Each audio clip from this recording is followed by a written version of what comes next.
कोई आदमी जल्दी घर से निकलने की स्थिति में नहीं है और उत्तर बिहार में फ्लड भी चरम सीमा पर है, उसके बावजूद पागलपन है ये मोदी सरकार का और नीतीश सरकार का।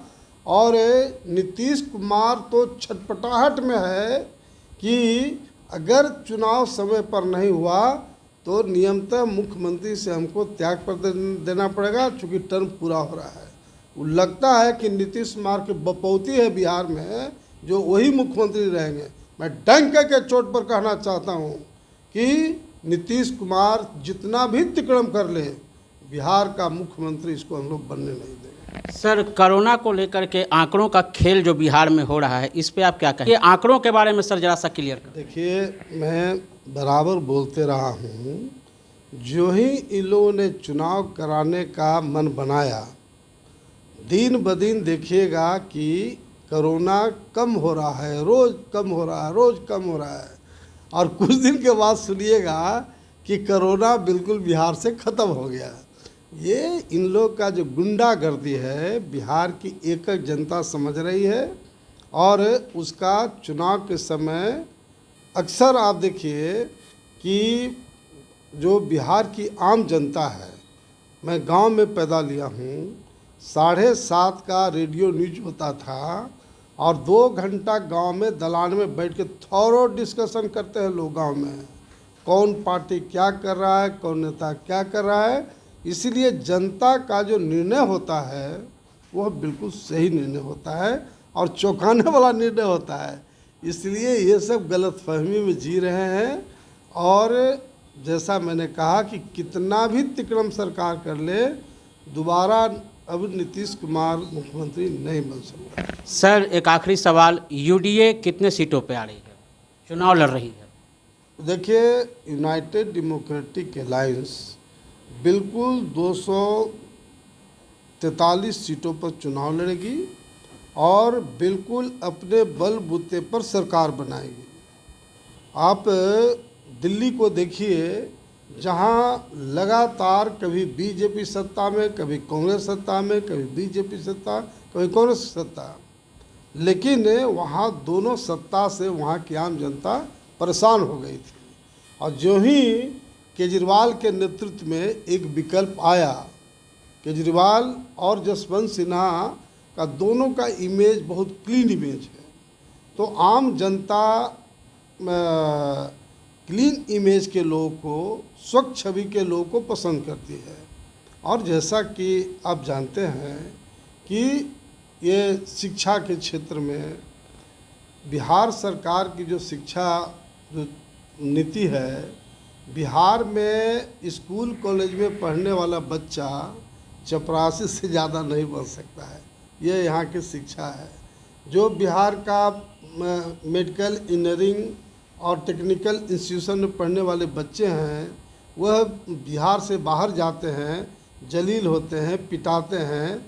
और तो हम लोग का शिक्षा के क्षेत्र में बहुत साफ साफ कहना है कि शिक्षा के क्षेत्र में हमारे यूडीए की सरकार बनेगी। हम लोग का ड्रीम प्रोजेक्ट बनाए हैं शिक्षा के क्षेत्र में। आपको बताना चाहते हैं कि जो सरकारी पदाधिकारी के बच्चे हैं, एमएलए, एमपी, मंत्री के बच्चे हैं, उनको एट एनी कॉस्ट सरकारी स्कूल में पढ़ाना पड़ेगा, ताकि अगर डीएम का बच्चा, मंत्री का बच्चा सरकारी स्कूल में पढ़ेगा, ऑटोमेटिक कंट्रोल करने वाले ये मंत्रिमंडल के लोग होते हैं और ब्यूरोक्रेसी के लोग होते हैं। तो शिक्षा की गुणवत्ता ऑटोमेटिक वो बिहार का बढ़िया होगा। उसी तरह से प्रत्येक कॉलेज में, प्रत्येक ज़िले में मेडिकल, इंजीनियरिंग और टेक्निकल इंस्टीट्यूशन बनाया जाएगा, ताकि यहाँ के बच्चे यहीं मेडिकल, इंजीनियरिंग और टेक्निकल तौर से पढ़ाई करेंगे। और बिहार का करोड़ों करोड़ रुपया जो बाहर जाता है उसका भी बचाव होगा। उसी तरह से स्वास्थ्य के क्षेत्र में यहाँ आईएएस ऑफिसर का ट्रीटमेंट नहीं हुआ, उसको खाना नहीं मिला और एम्स में डेथ कर गया। तो जब एक आईएएस ऑफिसर का ट्रीटमेंट बिहार में नहीं हो रहा है तो आम जनता का क्या होगा। उसी तरह से हम लोग की यूडीए की सरकार बनेगी तो स्वास्थ्य को बिल्कुल इस तरह का हम लोग अप टू डेट कराएंगे, आधुनिकीकरण कराएंगे, ताकि बिहार का कोई भी पेशेंट बिहार से बाहर जाना नहीं पड़े। उसी तरह से जो किसान है, किसान के लिए भी हम लोग का अलग सोच है कि जो किसान अन्न और फल उत्पादित करते हैं, तो फल और अन्न के आधार पर छोटे छोटे कारखाने, हम लोग कारखानों का जाल बिछाएंगे, ताकि किसान अपने बल पर उन्हें खुशहाली आए, और पोल्ट्री का डेवलपमेंट हम लोग कराएंगे और फिशरी का भी डेवलपमेंट कराएंगे, ताकि किसान बिल्कुल खुशहाल हो। उसी तरह से हम लोग का बिल्कुल ऐलान है कि हम लोग अपराध मुक्त बिहार बनाएंगे और भ्रष्टाचार मुक्त बिहार बनाएंगे। तो बिहार के लिए ड्रीम प्रोजेक्ट हम लोग का है, हर क्षेत्रों में, चाहे किसान हो, मजदूर हो। अब बिहार से बाहर करीब 2-2.5 करोड़ बिहार के लोग बाहर काम करते थे, कामगार हैं, और कोरोना के वजह से सब अपना अपना घर आना चाहते थे। हर राज्य का मुख्यमंत्री अपने अपने राज्यों के कामगार थे, उनको बस गाड़ी खिला पिला के उनको घर पहुंचाने का काम किया। और ये नीतीश कुमार इतना बड़ा तानाशाह बन गया आज के तारीख में, मेमियाने वाला मुख्यमंत्री है। सर वो कामगार अब लौट भी रहे हैं। हाँ, तो नहीं, मेरा मतलब कि जो 2-2.5-3 करोड़ कामगार आए, हजारों हजार किलोमीटर पैदल चल के आए, और नीतीश कुमार ने कहा बॉर्डर पर कि नो एंट्री। लगता है नीतीश कुमार के बाप का बिहार है। तो तमाम जो 2-3 करोड़ जो कामगार हैं, जो मजदूर हैं, वो तमाम नीतीश कुमार के खिलाफ हैं। और सिर्फ जो बिहार से बाहर 2-2.5 करोड़ जो लोग आए हैं, मैं डंके के चोट पर कहना चाहता हूँ नीतीश कुमार को कि बिहार में चुनाव में कहीं वो लोग घूमने नहीं देगा, एक जगह मीटिंग नहीं करने देगा। इतना खराब नीतीश कुमार का इम्प्रेशन है। हम लोग यूडीए की सरकार बनेगी तो प्रायोरिटी देके सरकारी जितने काम होंगे, सबसे पहले हम लोग जो बिहार से बाहर काम की चर्चा हमेशा होती रही है। अभी शहीद जगदेव शहादत दिवस को लेकर के ये चर्चा में है, जिन्हें भारत का लेनिन कहा जाता है। तो जानते हैं कि ये क्या कार्य। आगामी 5 सितंबर 1974 को अमर शहीद जगदेव प्रसाद की हत्या दिन दहाड़े तत्कालीन प्रधानमंत्री इंदिरा गांधी के इशारे पर किया गया था। अमर शहीद जगदेव प्रसाद तमाम गरीबों की लड़ाई लड़ते हुए शहीद हुए, ख़ास तौर से आदिवासी, दलित, पिछड़ा, मुसलमान और ऊंची जात के गरीब लोगों का। और उत्तर भारत में सबसे पहले गरीबों की लड़ाई अमर शहीद जगदेव प्रसाद ने लड़ने का काम किया था, इसलिए इनको पहले बिहार का लेनिन कहा गया था।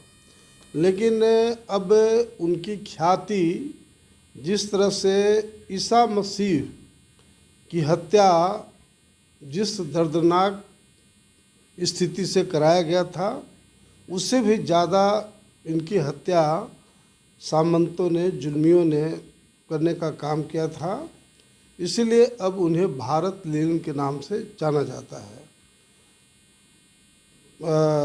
आगामी 5 सितंबर को कुर्था जहां शहादत दिवस है, शहादत स्थल है, वहीं इस बार पूरे बिहार के पैमाने पर अमर शहीद जगदेव शहादत दिवस मनाया जा रहा है, जिसमें मुख्य रूप से जो यूनाइटेड डेमोक्रेटिक अलायंस के सुप्रीमो हैं बाबू जसवंत सिन्हा जी,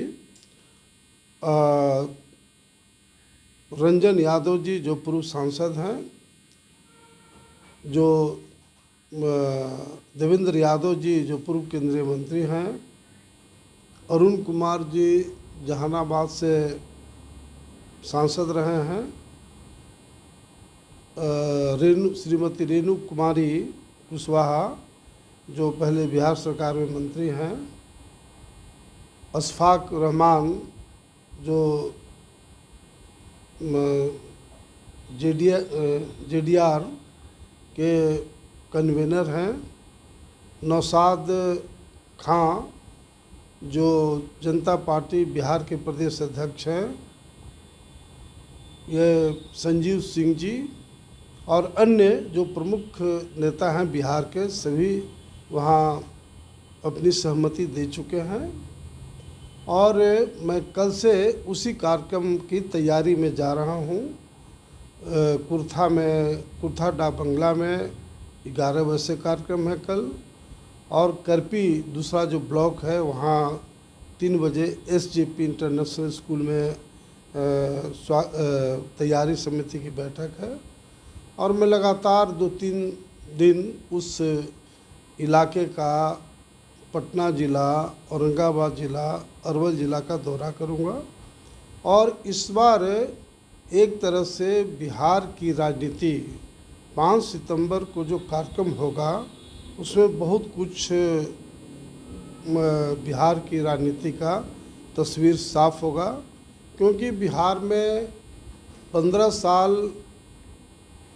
NDA की सरकार, नीतीश कुमार की सरकार, और 15 साल UPA की सरकार, उसमें लालू से बाहर काम करने वाले हैं। और यहाँ के जो काम करने वाले लोग हैं उनको प्राथमिकता देते हुए हम लोग यहाँ काम करावेंगे। अभी नीतीश सरकार में जितना भी टेंडर होता, बड़ा बड़ा टेंडर होता, बड़ी बड़ी कंपनी का, बिहार का आदमी का कोई कंपनी यहाँ काम नहीं करता। चूँकि हजारों हजार करोड़ के लागत से, चाहे रोड हो, बिल्डिंग हो, या जिस क्षेत्र में ये बड़े बड़े बिहार से बाहर जो कैपिटलिस्ट हैं उन लोगों को टेंडर मिलता है।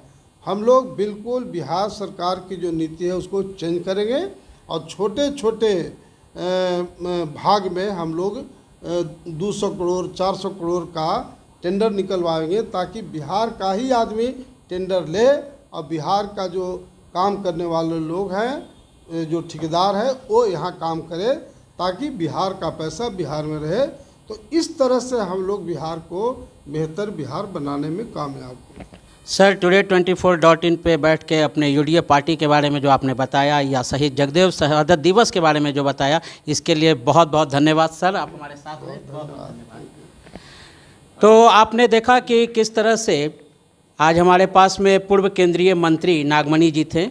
2020 चुनावी वर्ष है, स्वप्न का समय है, हर लोग अपने अपने हिसाब से स्वप्न